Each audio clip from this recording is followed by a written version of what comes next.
As the chill weather of early spring faded and warmth stretched across the Asagao, I itched to go outside. With Satch's book in hand, I took to the streets. Since many people realized how rare this moment was, most of the usual benches and grassy spots were taken. I kept walking until I came to a soccer field. There was a practice game being held, and PBG and his friend Jeff were running across the field. Being a skirmish, the bleachers were almost completely empty. Students scattered the shiny metal seats, but there was more than enough room for me. In one swift motion, practiced many times over in my life, I sat down, spun my backpack into the space next to me, and pulled out my book. I was nearly done with it, and I wanted to see if I could finish it today. It was due a few days ago, so I was under pressure. At a pause in my reading, I looked up to watch PBG on the field. A shock of color at the base of the bleachers caught my eye. It looked like some kind of metallic candy wrapper, and a pang of annoyance struck me. There was a trash can nearby. Why glitter? Why litter? But as I jumped down the steps of the bleacher and nearly slipped off one, it became clear that it wasn't trash. The colors changed as the angle of the light did. It was an iridescent purple figurine. Itty bitty and a kitty. Was it Gerard's? He was the only person I knew who collected them. I held it up to the nearest student, who shook his head. I was free for a while. Gerard was really into the IBK scene, so if it wasn't his, he'd probably know who it belonged to. One problem, I had no idea where his room was. Conveniently at that moment, PBG ran off the field to get a drink. I approached him, holding the kitty in front of myself like a talisman. Hey, PBG, do you know Gerard's room number? I think he dropped this. I held the kitty up again and it glimmered in the sun, much like PBG just now with all his physical activity. Oh, Gerard was just here. It has to be his. I asked him to bring me my goalie gloves. I wasn't ready to take McJones's place today.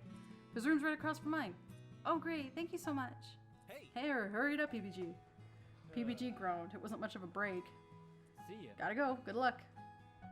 He took a huge gulp from his water bottle, then poured the rest on his head and jumped back into the game. His teammates patted him on the back as he rejoined them. I placed the IBK in my uniform's Lilliputian pocket, Lilliputian, whatever, and headed to Bluebell. As I entered the Bluebell house, a passing boy frowned at me. Was I even allowed to be here by myself? I shook my head. There was no time to be afraid. Today I had a mission. Just as PBG said, there was a door right across his room. I knocked and fished the IBK from my pocket. Shane answered the door, not at all pleased to see me. Hi, Shane, how are you? He was Gerard's roommate? Why? Oh, why was he Gerard's roommate? I tried to laugh to diffuse the situation, but it was weak. I felt like I was only making things worse. I didn't know what went on in Shane's mind. He looked at the IBK in my hands. Gerard should be back in a few minutes. Okay, I'll just wait in the common room. When he gets back, can you tell him to try and find me? I could read downstairs. Even if it took Gerard an hour to get back, I could keep myself occupied. Shane sighed and leaned against the doorframe. I could tell him, but it'd be much easier if you waited in here. He put his hand out, gesturing me inside. All right, thanks. I entered the room and stood smack in the middle of it. Shane plopped into a chair in front of what must have been his desk. I sat down in what I assumed to be Gerard's chair on the opposite side. Shane swiveled around and started to click something on his laptop. Seeing as he wasn't much for small talk, I turned to observing the room. The room was, well, decorated, one could say. There were a lot of itty-bitty kitties, each arranged neatly with its brethren of similar design. Every empty space not filled with school-related objects was covered by the pads of cute little cat, or at least the sealed box of one. Even parts of Shane's shelves had IBK on them. I had to admit it was kind of endearing. Something about the dedication required was sweet. Hey! Do you collect itty-bitty kitties too? Not really. They're Gerard's. I don't mind. I see. It's kind of niche. I'm surprised you're into them. Oh, no, I don't collect them. I just found this one on the side of the field. PBG said Gerard was there earlier, so I came to find out whether it was his. My hastiness to disown the figure did not go unnoticed by Shane, who made a face at me. If it's not Gerard's, he'll probably know whose it is, right? It's probably Gerard's. I smoothed my thumb over the plastic kitty absent-mindedly. Shane returned to whatever he was doing online, and I conversed with the figure in my hand. Who's a pretty kitty? Who's a pretty kitty? You are! Gerard came in about 2 minutes later. Hey, Shane. And Hana? He held 2 coffees in his hand. Suddenly, he turned pink. And what are you two doing in here? Alone? Together? We're not doing anything. Hana was looking for you. Really? How can I help, Hana? He gave a coffee to Shane and offered the other one to me. Here, take mine. I would have gotten you one too if I knew you were here. That's really nice of you, but no thanks. I just came to see if this was yours. For what felt like the 10th time in the last hour, I displayed the itty-bitty kitty. Oh, wow! Oh, yes! Gerard almost dropped his coffee as he leaped forward. I lost this today. Where did you find it? It was near the field. PPG told me you were there earlier, so I wanted to give it back to you. I handed the figure to Gerard, who looked about ready to kiss it. You're the best. Thank you, Hana. Thank you. You didn't have to do this, but you did, and I don't know what I would have done without you. It wasn't any trouble at all. It looked pretty rare. They're special. It's not as rare as you would think, but it's still very special to me. I'm so glad you were the one to find it. I shouldn't have been so careless. Don't beat yourself up about it. What matters now is that you have it back. Maybe zip up your pockets next time. I promise. You bet I'll take a load of precautions to make sure this never happens again. He placed it delicately on the shelf with the other kitties that had the same iridescent properties. Gerard looked at me while I viewed his hard-earned assemblage. Right. Oh, duh, Gerard, you dummy! How rude of me to not at least introduce you to my collection. Sorry. In this room, I have 247 itty-bitty kitties of every shape and size. This is the newest set, the Catastrophes. They're a band. They're really popular right now. I traded my rare extras for these the other day. The one you brought back to me is one from a set of 4 that are called Opalescents. Currently, they're the only shinies. They were so pretty. My gaze fixated on them. I'm just missing the last opalescent. It's a purple one, Princess Pumpernickel. I've tried everywhere, but no one has them in stock. But there's only like 3 copies in the world, so it's not really surprising. It's more surprising that I managed to get these ones. I have one of the most complete collections in the world. People think that the kitty companies give me the newest figures, but I earn all my IBK. I can tell that this took a lot of hard work. I'm amazed at how much effort you put into this. He sighed heavily and sat back down on his bed. Thanks, Hana. I just wish I could get the last figure. I could finish my collection and the kitties would have all their friends together in one place. I wish I could help. Don't worry about it, Hana. This is my battle to fight. I nodded and glanced at my watch. See you later. Oh, I should really go. I really wanted to finish my book today, but if you ever need help, I'm here. I stood up and waved to them both. Bye. Bye, Hana. Thanks again. Bye. See ya. Thankfully, I managed to finish my book. It was took more time than I expected, though, and by the time I got back to my room, it was dark outside. When I opened the door to my room, the lights were off. I flicked them on and the huddled form of Mai hugging a stuffed purple bear appeared on her bed. Hello. I'm back. Mai glanced at me, then buried her face again in her bear. Was she sulking? It was unlike her to be so energetic. Are you okay? That doesn't sound very okay. Mai glanced at me again, her face a light shade of pink like she was holding her breath. You know you can tell me anything. You helped me out a lot, so it's the least I can do in return, right? Besides, we're friends. Mai sighed and threw the bear on the floor where it lay as if screaming in agony. It's not fair. She sighed again. I know it's terrible to think like this, but even though I'm really happy for you getting to be friends with those guys, it's just not fair. Those guys? Who? The Normal Boots Club? It's just that I've been a fan of them for so long, and I've loved Jared forever, and then here you come out of the blue with your pink hair, and just like that, you're friends. She snapped her fingers in front of her face. But here I've been trying this whole time, and Jared didn't even know my name. I know I'm being stupid, and I feel bad, but still, it's understandable. I didn't know what else to say. Yeah, well... She scratched her head, avoiding my eyes. Thanks for understanding, I guess. I'll try my best to get over it. Okay. Let me know if I can do anything, I guess? I will. Thanks, Hana. No, thanks for telling me. Mai leaned off her bed and picked up the bear, patting its head. She chuckled. We smiled at each other. Even though it was awkward, it seemed like everything was fine. Mai was a really good friend. Despite our slight confrontation last night, Mai was as peppy as usual the next day. It seemed like there was no reason for me to worry, but that didn't mean I didn't. The bell rang and the class started. Miss Shizuka wrote origami flowers on the board in an ornate script, then turned to glare at the class.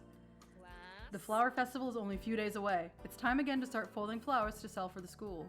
We do this every year, guys. I don't want to hear any groans. You're free to write me an essay on the importance of these funds for the school if you'd rather not participate. A few students rolled their eyes, but I smiled. It sounded kind of fun, and I hadn't folded origami in years. I'm handing out practice sheets because I know how bad you guys are at origami. I'm only going to teach you once, so pay attention. Shizuka returned to the front of the class, picking an ornate green paper. As she instructed the class, I realized that these were the most basic version of origami flowers. I was already familiar with them. I folded my practice paper with ease while Shizuka roamed the room, helping the students who struggled to follow along. These creases are weak! Kindergartners could do better than this. Hell, my ex could do better than this. Sadness passed across Miss Shizuka's face. She turned to the boy next to her and slammed her hand on his desk. You need to be better. Be better for everyone's sakes. It seemed like quite a few students were having trouble.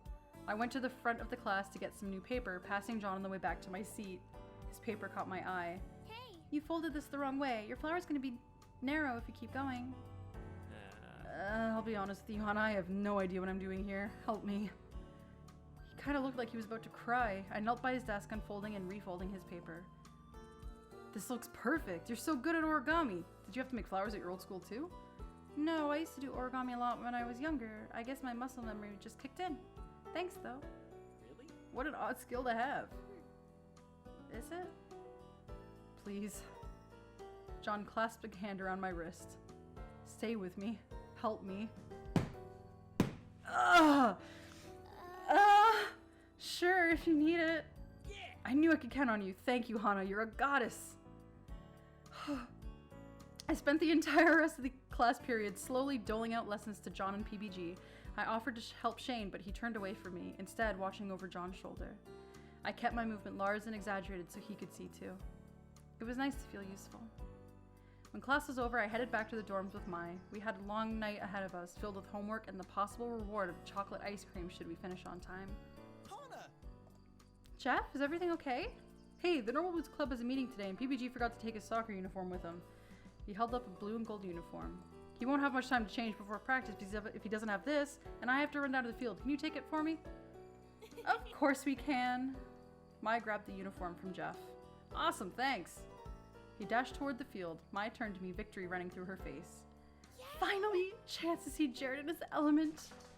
Come on, Hannah, we've got to hurry.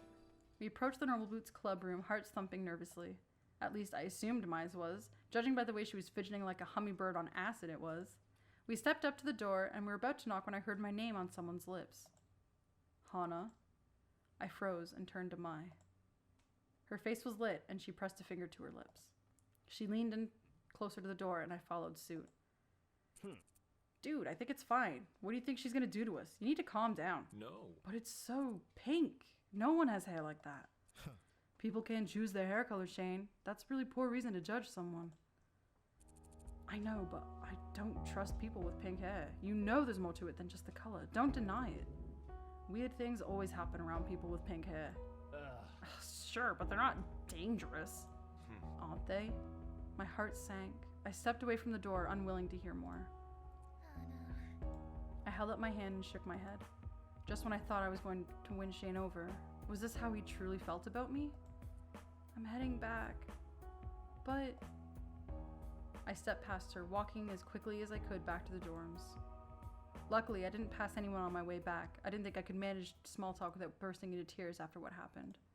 I kicked off my shoes and went to set my backpack down by my desk, passing by the mirror. I paused as I did so, turning to the mirror, evaluating myself on a whole new level. So much grief. My hair caused me so much grief over the course of my life. Now, for some reason, Shane thought I was suspicious.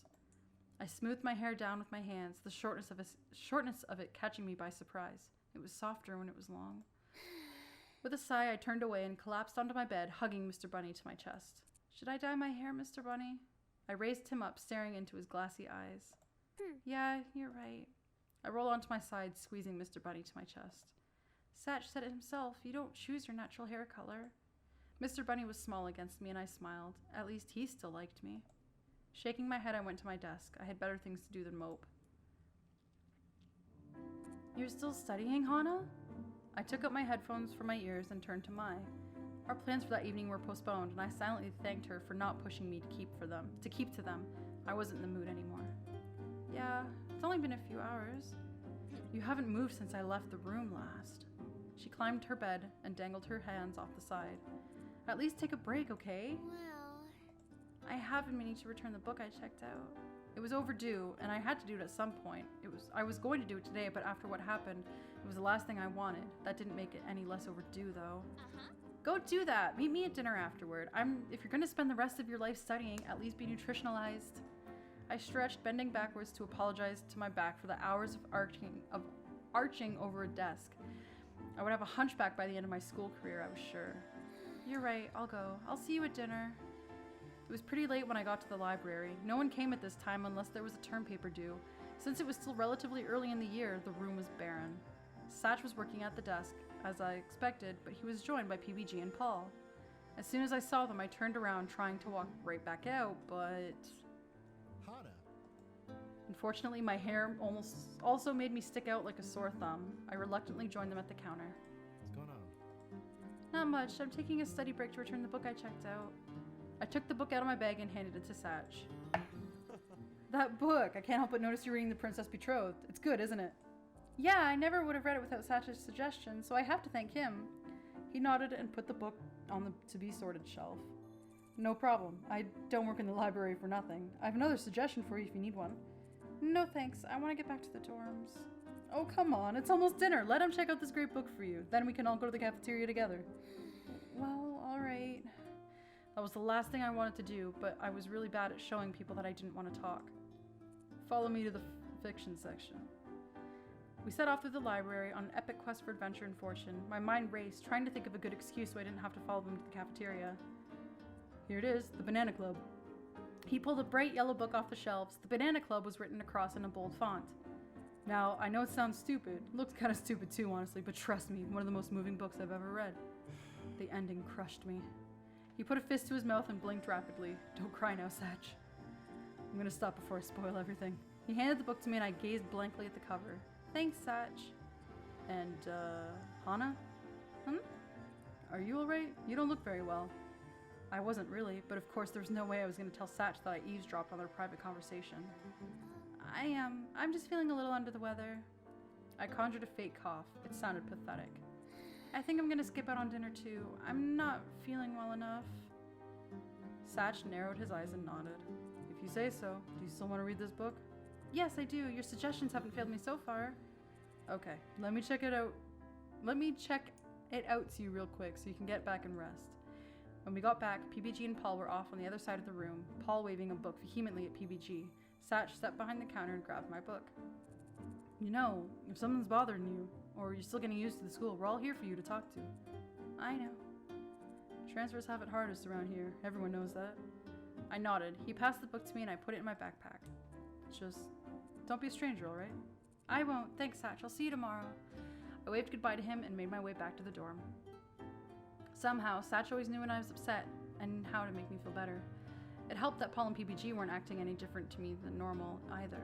But maybe it really was just Shane with the problem, whatever problem that was.